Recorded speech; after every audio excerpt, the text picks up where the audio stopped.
আজ আপনাদের সামনে যে বিষয়টি নিয়ে কথা বলবো তা হল তিস্তা মহাপরিকল্পনা এবং উৎপত্তি, ইতিহাস ও ভৌগোলিক অবস্থান। বাংলাদেশের একটি বহুল আলোচিত মহাপরিকল্পনা হল তিস্তা মহাপরিকল্পনা।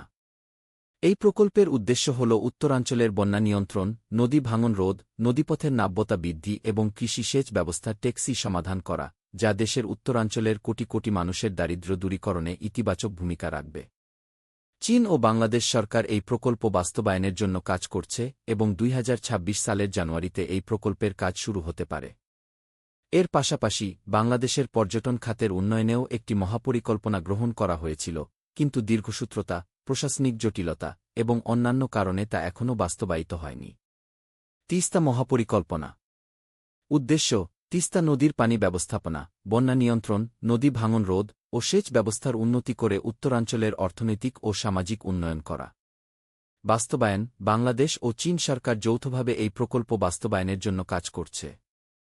২০২৬ সালের জানুয়ারি থেকে কাজ শুরু হওয়ার কথা রয়েছে। প্রকল্পের নাম: এই প্রকল্পের পুরো নাম comprehensive management and restoration of Teesta river project বা তিস্তা নদীর সামগ্রিক ব্যবস্থাপনা ও পুনরুদ্ধার প্রকল্প। বর্তমান অবস্থা: এই প্রকল্প বাস্তবায়নে চীনের ঋণের প্রযোজন এবং সরকারের পক্ষ থেকে এই বিষয়ে চীনা কর্তৃপক্ষের সাথে আর্থিক চুক্তি স্বাক্ষর হতে পারে। তিস্তা নদীর উৎপত্তিস্থল হল ভারতের সিকিম রাজ্যের পার্বত্য অঞ্চল, বিশেষত পূর্ব হিমালয়ের গঙ্গোত্রী হিমবাহ বা পহুনরি পর্বত।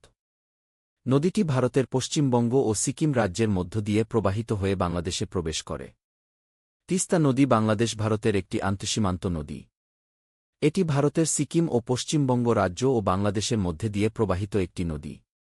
তিস্তা সিকিম ও পশ্চিমবঙ্গের জলপাইগুড়ি বিভাগের প্রধান নদী। একে সিকিম ও উত্তরবঙ্গের জীবনরেখাও বলা হয়। সিকিম ও পশ্চিমবঙ্গের উপর দিয়ে প্রবাহিত হওয়ার পর বাংলাদেশে প্রবেশ করে তিস্তা ব্রহ্মপুত্র নদের সঙ্গে মিলিত হয়েছে। ২. বাংলাদেশ পানি উন্নয়ন বোর্ড বা গিপাওবো কর্তৃক তিস্তা নদীর প্রদত্ত পরিচিতি নম্বর উত্তর পশ্চিমাঞ্চলের নদী নং ৫২। ব্যুৎপত্তি: প্রকৃতপক্ষে নদীটির বাংলা নাম তিস্তা এসেছে ত্রিস্রোতা বা তিন প্রবাহ থেকে। সিকিম হিমালয়ের ৭,২০০ মিটার উচ্চতায় অবস্থিত চিতামুহ হ্রদ থেকে এই নদীটি সৃষ্টি হয়েছে।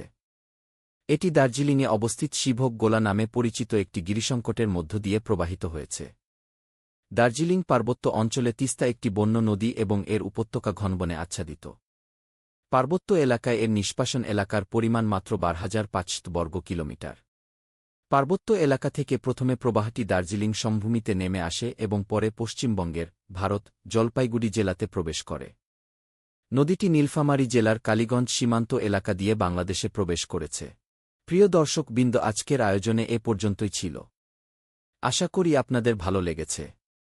নতুন নতুন তথ্য জানতে এবং নিজেকে আপডেট রাখতে চ্যানেলটি সাবস্ক্রাইব করে আমাদের সাথে থাকুন। ধন্যবাদ। দেখা হবে নতুন এপিসোডে।